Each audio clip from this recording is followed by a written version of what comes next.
निज सेवा दीजिए,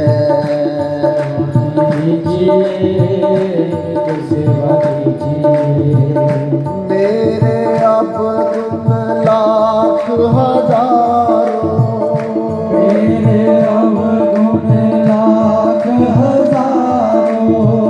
पतित का बंधो तो है, मैं चरणों पाऊं तेरो। पतित का बंधो तो है, मैं चरणों पाऊं तेरो।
पाने के लिए ध्रुव भगवान को पुकार रहा है, तो देखते ही देखते ध्रुव के सामने एक अजगर सांप आ गया और ध्रुव ने कहा शायद यही भगवान का रूप है, एकदम दौड़ करके गले लगा लिया। लेकिन अजगर सांप ने कोई भी ध्रुव की हानि नहीं की, वो भी रो रहा है। शेर आ गया, शेर को गले लगा लिया। अरे बाघ आ गया, बाघ को गले लगा लिया और पूछने लगा कि आप ही मेरे भगवान हो।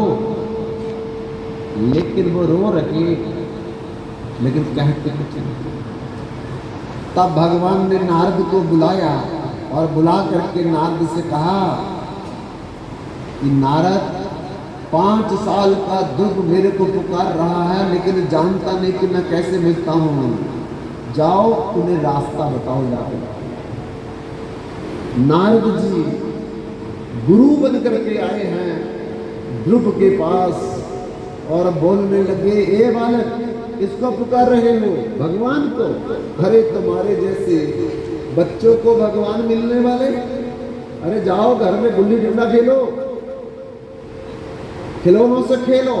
भगवान को पाना योगियों का, ऋषियों का, मुनियों का, ज्ञानी ज्ञानी कर्म चारियों का एक विषय है। क्योंकि जन्म जन्म मुनि जत न कराही, अंत राम प्रभु आवत नाही। जन्म जन्म जतन करने पर भी भगवान ना मिलने वाले तुम्हारे जैसे 5 साल के बालक को कैसे मिलेंगे? कि मां ने थोड़ी सी बात बोल दी और नाराज होकर के जंगल में चले आए। जाओ अपने घर में जाकर के रहो मां के पास। ध्रुव ने कहा, मंत्र साधनम शरीर पतनम।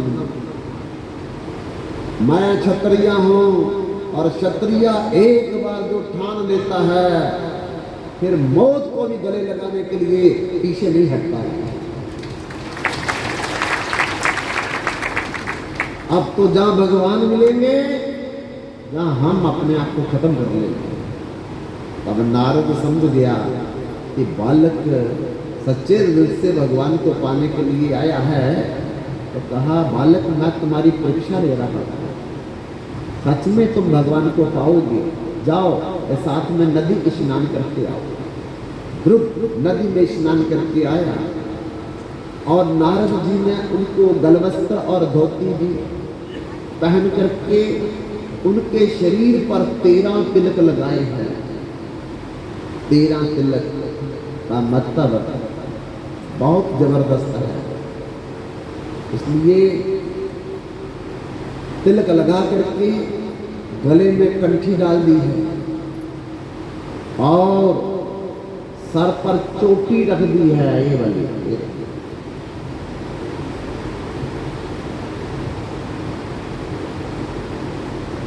और फिर मंत्र दिया, कौन सा मंत्र? ओम नमो भगवते वासुदेवाय,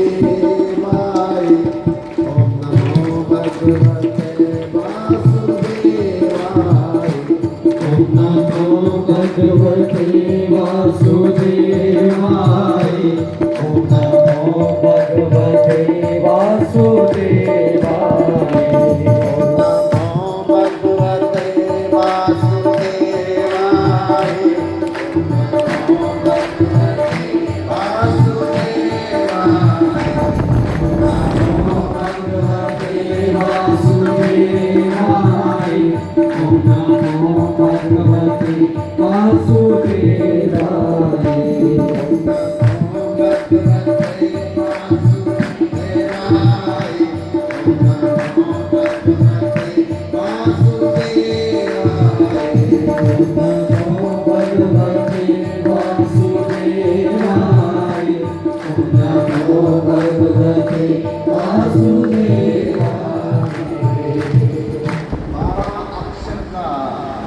मंत्र अगर कोई व्यक्ति आज भी 64 दिन निजम से करेगा तो 64 दिन बीतने के बाद रात को उसको देवता विमान पर नजर आने लगेगा। अपने पूर्वज कहाँ बैठे हैं वो दिखने लगेंगे। गंधर्व, किन्नर, चार नाग, अप्सराएं वो प्रत्यक्ष में देखने लगेगा। 64 दिन अगर ये 12 अक्षरी मंत्र का निजम से कीर्तन करे, 2-2, 3-3 घंटे रात को बैठ करके, तो फिर भगवान भी मिलने में देरी नहीं करेंगे। और कहा जाओ जमुना के किनारे वृंदावन मधुबन में एक बट का वृक्ष मिलेगा, नीचे बैठ करके तुम इस मंत्र का जाप करोगे तो तुम्हें भगवान मिल जाएंगे। ध्रुव चल पड़ा और मधुबन में आकर के बंधुओं ध्रुव ने केवल 6 महीने भगवान का भजन किया और वो प्राप्त कर लिया जो हम 6 जन्म में भी प्राप्त नहीं कर सकते हैं। आज भी सुबह उठो तो ध्रुव का राज्य तारे के रूप में दिखाई देता है। यह ध्रुव का ही राज है। जब तक सूरज चांद रहेगा, भगवान ने कहा ध्रुव से तेरा राज रहेगा। अब संसार में दिन रात बचपन से बुढ़ापा आ जाता है, लेकिन जिंदगी में 6 लाख देखने को नहीं मिलता है।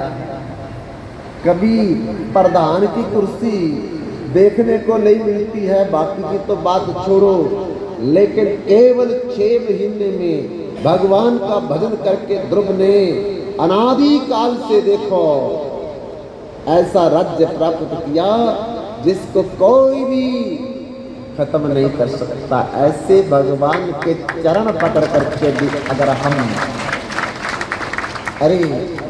प्रभु को याद नहीं करेंगे तो फिर हमारा दुर्भाग्य है।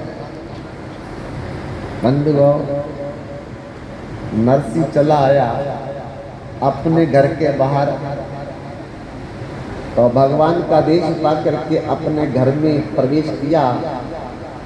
भाभी और भाई ने देखा कि ये नरसी आ गया, तब खुशी नहीं हुई कि अच्छा भला चला गया था तो ना आता तो क्या था, लेकिन छोटा भाई है, बोल भी नहीं सकता भाई। लेकिन धीरे धीरे भाभी ने एक दिन पति के कान भरे, मैं इसका भार नहीं उठा सकती, ऐसा करो थोड़ा पैसा लगा करके इसका विवाह कर दो, पत्नी आ जाएगी, अपने संभाल के। कोई साधु आ जाए, कोई सन्यासी आ जाए, कोई महात्मा आ जाए, कोई जोगी आ जाए, कोई ऋषि आ जाए, कोई मुनि आ जाए, बस उन्हीं के पास जाकर के बैठा रहता है। ना कोई मिले तो मंदिर में बैठा रहता है, मंदिर ना मिले तो जाकर के किसी निर्जन वन में बट वृक्ष के नीचे बैठ करके बस खुद भी परेशान होता, भगवान को भी परेशान करता रहता है। तब नरसी का विवाह हो गया और पत्नी का नाम मानिक देवी। पति परायण, सरल स्वभाव, न मन कटुलाई, सदा लाभ संतोष सदाई। बड़ी धैर्यवान, मधुर बोलने वाली, पति सेवा परायण, पति की सेवा करने वाली। देखो दुनिया में बंधुओं 4 सुख है। दुनिया में भी अगर रहना है तो 4 सुख, 4 चीजें हमारे पास अनुकूल हो तो ये दुनियादारी भी सुख देती है। कौन सी? पहला सुख निरोगी काया, तंदुरुस्त शरीर रहे तो कभी इस संसार में रहने का फायदा है। दूसरा सुख जथा योग्य माया, पैसे के बिना कोई इज्जत मान नहीं करता है। पैसे को पैसा मिले कर कर लंबे हाथ, तुलसीदास गरीब की कोई न पूछे बात। धनवानों का मान जगत में, निर्धन का कोई मान नहीं। पैसे वाले के बहुत ग्राहक है और पैसा ना होने पर अपना भाई भी छोड़ देता है, पत्नी भी छोड़ देती है। इसलिए तीसरा सुख पुत्र हो आज्ञाकारी, और चौथा सुख सुलक्षण हो नारी, पत्नी सुलक्षण हो, शुभ लक्षणों वाली, तब जीवन कट जाएगा संसार में। नहीं तो नदियां तो बहुत गहरी गहरी पड़ी है, जब मर्जी जाकर के रात को 2:30 बजे छलांग लगा दो, कोई पकड़ने वाला बचाने वाला नहीं आएगा। तो बंधुओं, नरसी और ज्यादा भगवान का भजन करने लग गया, क्योंकि पत्नी अनुकूल आ गई ना। तब जेठानी बार बार अपने पतिदेव को बोलने लगी, अब 1 का खर्चा था, अब 2 का खर्चा हो गया हमारे ऊपर। ये भी वैसी आ गई है, निकालो इन दोनों को बाहर। पति ने बोला, अरे इनका भी आधा हिस्सा बनता है पिता की जमीन जायदाद प्रॉपर्टी का। बोले, इनको क्या पता है, तुम बोलना कि भैया पिता ने बहुत ज्यादा उधार लिया हुआ था और वो उधार मैंने चुकाया है, तेरे हिस्से में कुछ नहीं, मकान में कारोबार में। बोले वाले बेचारे नरसी को अलग कर दिया और जाकर के किसी के घर के गौशाला में कमरा लेकर के रहने लगे। अब नरसी एक बात अपनी पत्नी से कहे कि देवी अब पहले से बड़े आनंद में हैं। क्यों आनंद में हैं? ना भाभी कुछ बोलेगी, ना भाई कुछ बोलेगा, मर्जी से अब जितना मर्जी कथा कीर्तन सत्संग करो, कोई रोकने टोकने वाला नहीं है।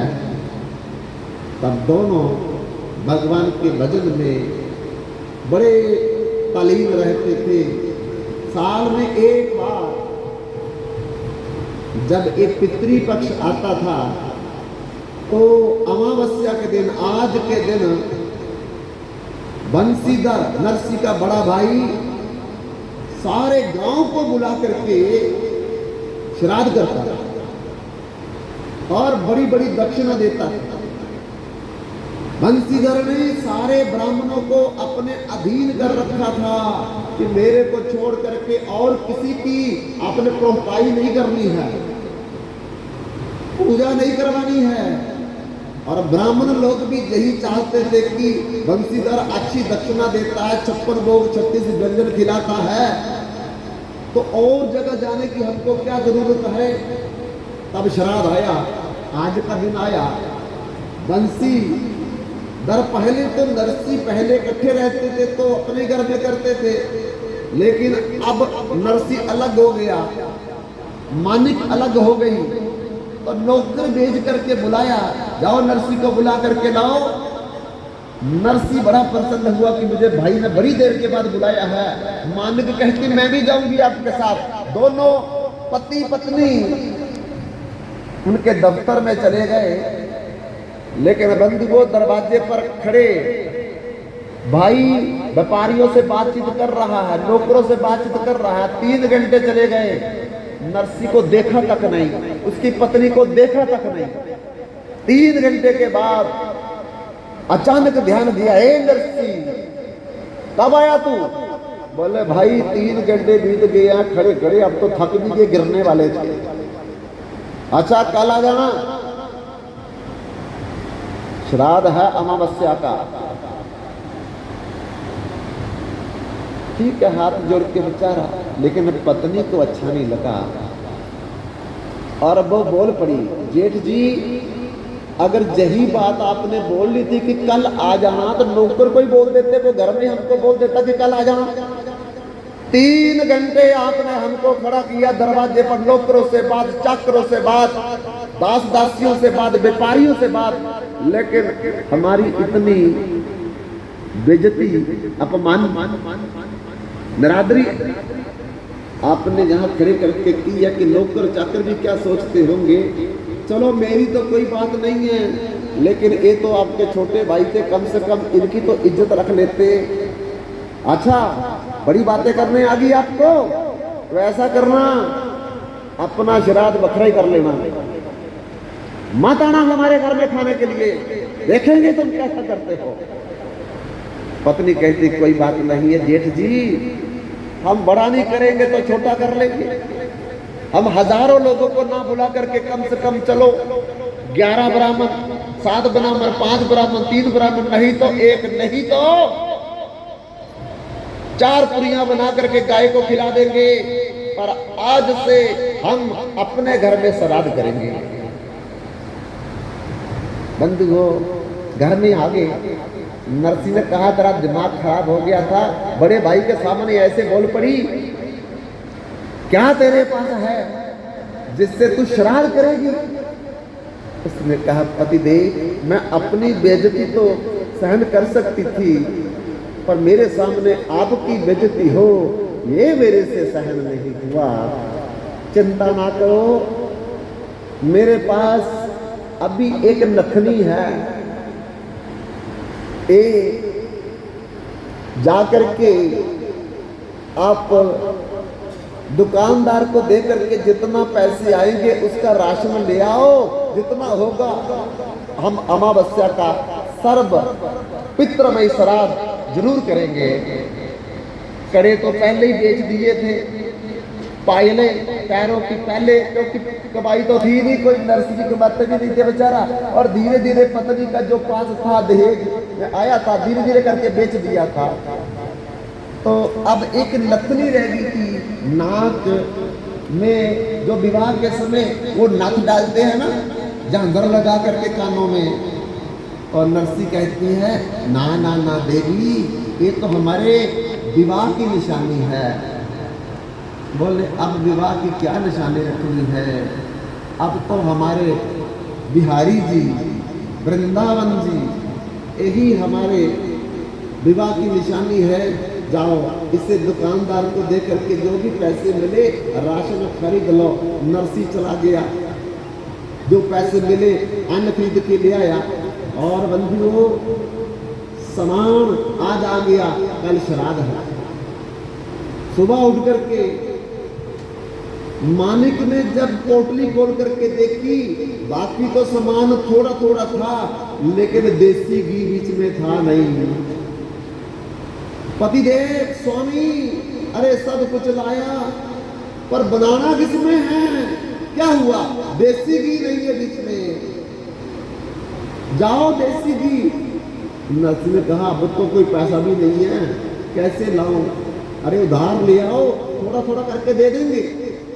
नरसी बेचारा लोटा लेकर के किलो 2 किलो 2.5-3 किलो का बाजार में चल पड़ा और घी वाली दुकान पे जाकर के कहता है मेरे पिता कृष्ण दामोदर का माता लक्ष्मी देवी का श्राद्ध है तो घी मेरे को चाहिए, क्योंकि ये पहले सेठ थे। बस धीरे धीरे धीरे धीरे भगवान का भजन करते करते समय ना दे करके व्यापार ना देखने के कारण गरीब हो गए। तो घी उन्होंने 2 किलो का बर्तन भर दिया। जब बर्तन भर दिया तो कहा इसके पैसे इतने बन गए। तो नरसिंह ने कहा पैसे तो नहीं हैं भाई साहब, धीरे धीरे उतार देंगे। ओहो कोई बात नहीं है। तब क्या हो गया, लेकिन क्या बताऊं मैं, ओ कल रात को ना ये जो घी दिया ना आपको, उस पीपे में छिपकली गिर गई थी। है छिपकली गिर गई तो छिपकली गिरने वाला घी तो मैं कैसे अपने घर ले जा सकता हूँ। देख लो आपकी मर्जी है। देखो पैसे का मना किया, उधार से मांगा तो देखो क्या बहाना लगा दिया। तो घी सारा वापस पीपे में उल्टा दिया। दूसरी दुकान पे गए, घी ले लिया, डब्बा भरवा लिया। तो जब पैसे की बात आई तो उधार लेना है, उसने बोला हो अरे मेरे को तो कहना ही भूल गया, कल इसमें चूहा गिर गया था और ये घी तो बड़ा खराब है। नरसिंह ने वहां भी वापस कर दिया। अरे सैकड़ों दुकानों पे जाकर के किसी ने भी घी नहीं दिया, बहाना लगा करके नरसिंह को बिना घी से रहना पड़ा। अब एक दुकान वो बेचारा कोई आप जैसा भगवान का भक्त था, तो दया आ गई कि नरसिंह सब दुकानों पे जाता है, घी कोई उधार देता नहीं। तो नरसिंह इधर आओ, क्या चाहिए? पिता का श्राद्ध है, घी चाहिए। ठीक है, कितना घी चाहिए? ये बर्तन है इसमें डाल दो। ठीक है, घी तो तुमको जरूर देंगे, पर सुना है आप कीर्तन बड़ा अच्छा करते हो भगवान का, तुम ऐसा करो कीर्तन सुना दो तो हम तुम्हें घी मुफ्त में दे देंगे। नरसिंह तो प्रसन्न हो गया और उसने अपने साथ करताले रखी होती थी कि पता नहीं किसने कब बोल देना कीर्तन करो और उसी समय कीर्तन बोलना पड़ेगा।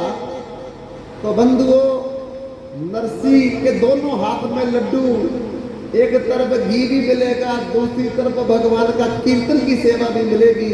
इससे बढ़कर के नरसिंह ने सोचा कि और क्या सौभाग्य मेरा हो सकता है, और अंदर अंदर से डर भी है कि कहीं इसने भी बाद में कीर्तन सुन करके घी मना कर दिया तो फिर श्राद्ध हम कैसे करेंगे। तो बंधुओं, अंतर मन में नरसिंह भगवान को याद करके कीर्तन करने लगा। क्या? अब मैं शरण तिहारी जी, अब मैं शरण तिहारी जी, प्रभु जी मैं शरण तिहारी जी, प्रभु जी मैं शरण तिहारी जी। मोहे राखो कृपा निदान, अब मैं शरण तिहारी जी, प्रभु जी शरण तिहारी जी।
कोई नहीं बोलेगा ताली बजाओ।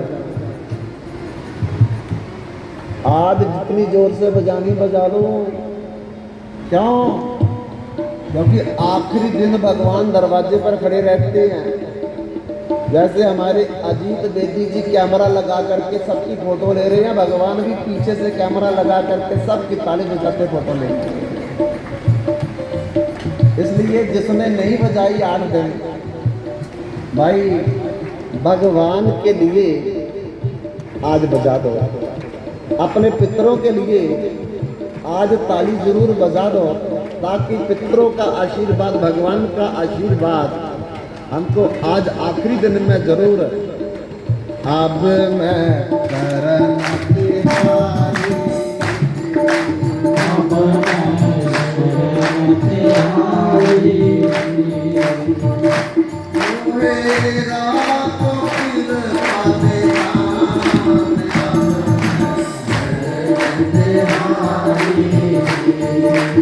अब मैं शरण तिहारी।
कीर्तन करने लगा।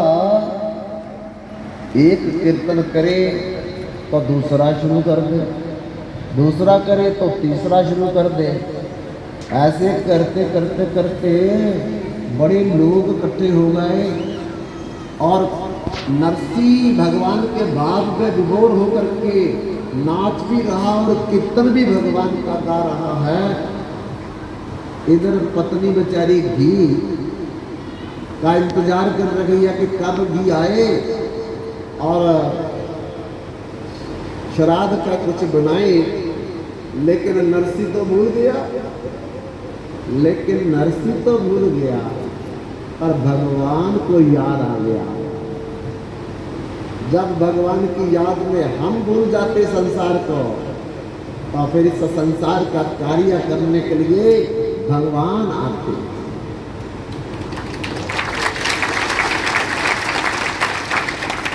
नरसिंह बन करके भगवान जब चलने लगे जूनागढ़, तो रुक्मिणी ने कहा कि आज ऐसा वेश बदल करके कहाँ जा रहे हो?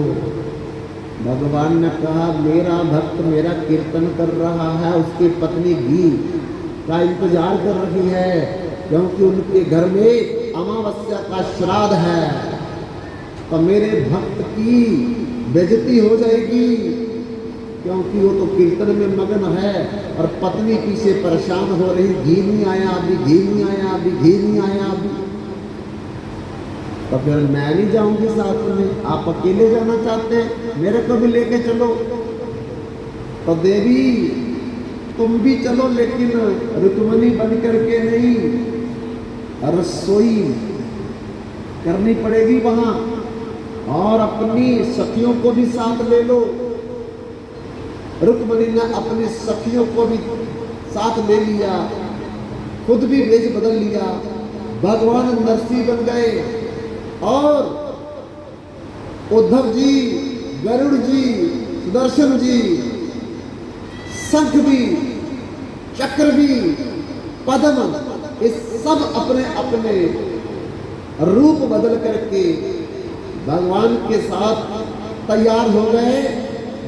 और भगवान ने किसी रथ पर अन्न की सामग्री है, किसी रथ पर सब्जी की सामग्री है, किसी रथ पर फल भरे हुए हैं, किसी रथ पर थालियां भरी है, किसी रथ पर गिलास, कटोरियां, चमचे भरे हैं।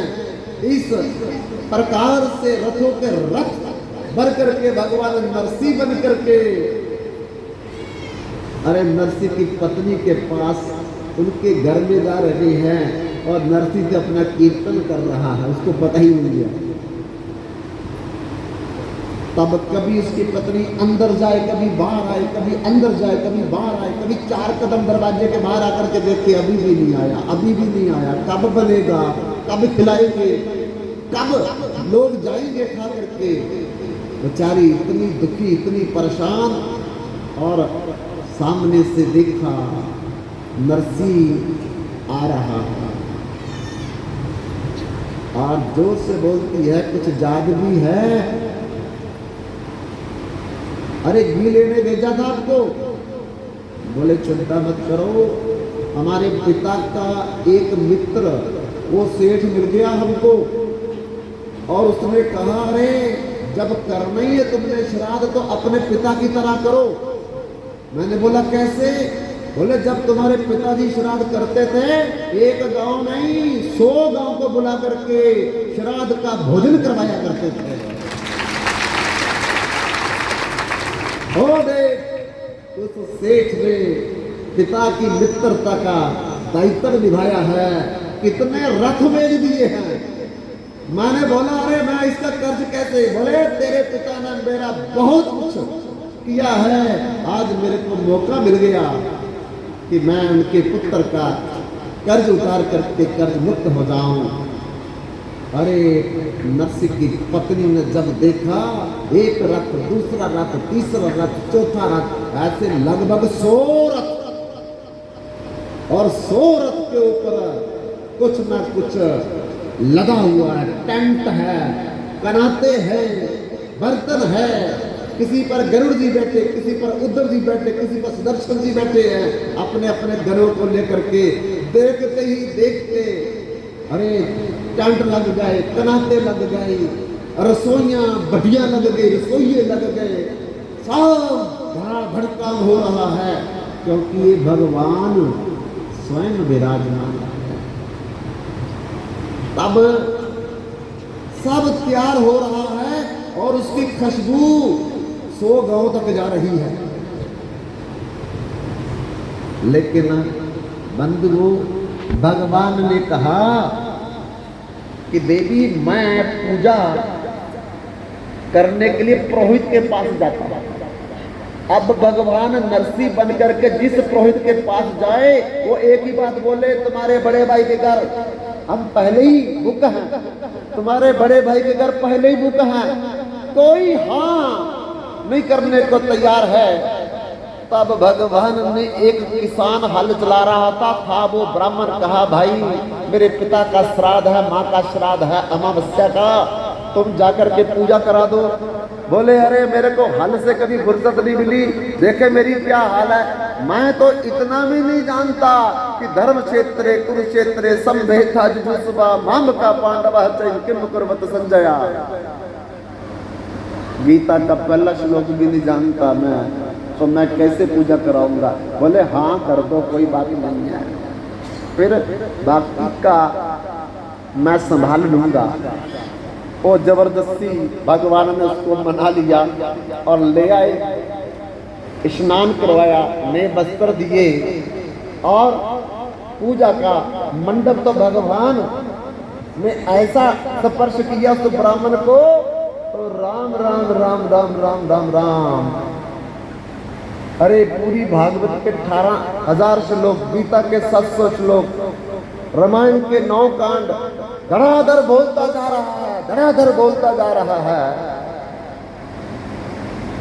तब उस ब्राह्मण से नरसिंह का रूप धारण करके भगवान ने पूजा करवाई और दक्षिणा के लिए इतनी बड़ी बड़ी लाल रंग की सोने की मोहरों की थैलियां एक रथ भर करके लाए थे, और वो थैलियां दिखा दिखा करके भगवान उस अपने पुरोहित को बता रहे थे कि तुमको तो 10 थैलियां और बाकियों को जो खाने आएंगे और सोने की थाली भी उनको दे देंगे, सोने का गिलास भी, कटोरी भी, चम्मच भी उनको दे देंगे।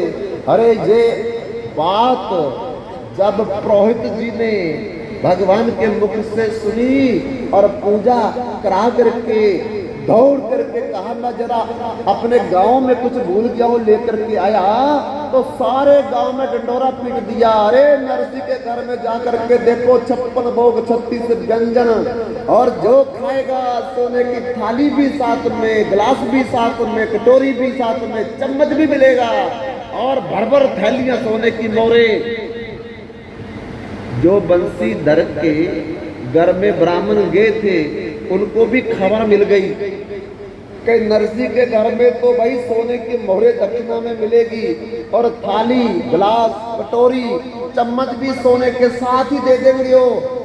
तो बंसीधर को बोलते हैं, जरा थोड़ा बाहर से होकर के आए, बस कहाँ वापस जाना था।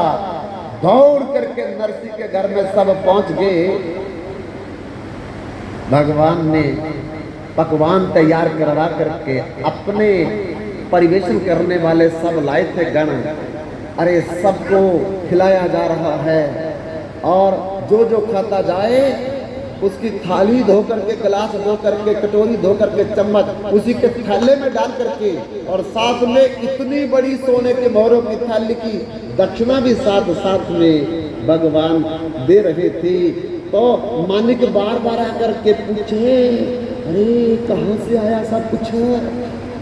बोले कहा ना कि पिताजी के मित्रों में सब कुछ दिया है। भगवान बताना भी नहीं चाहते, और मानिक को ये भी नहीं पता कि ये मेरे स्वामी नहीं, ये तो साक्षात नारायण रुक्मणी आए हुए हैं हमारे घर में। तब बंधुओं,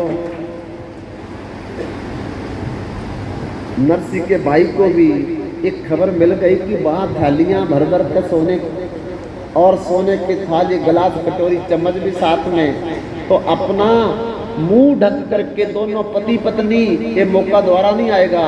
पता नहीं इसने कौन से जजमान को लूट लिया है, पता नहीं कौन सा डाका डाला है मेरे नरसिंह भाई ने, इतना कुछ इसके पास कहां से आया।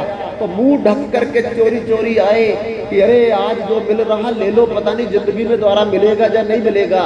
वो भी आकर के बैठे हैं, और भगवान ने उनको भी अरे अपने हाथों से भोजन करा करके रुक्मिणी के सहित, और थाली भर करके दक्षिणा, थाली, कटोरी, गिलास, चम्मच धो करके दिया है।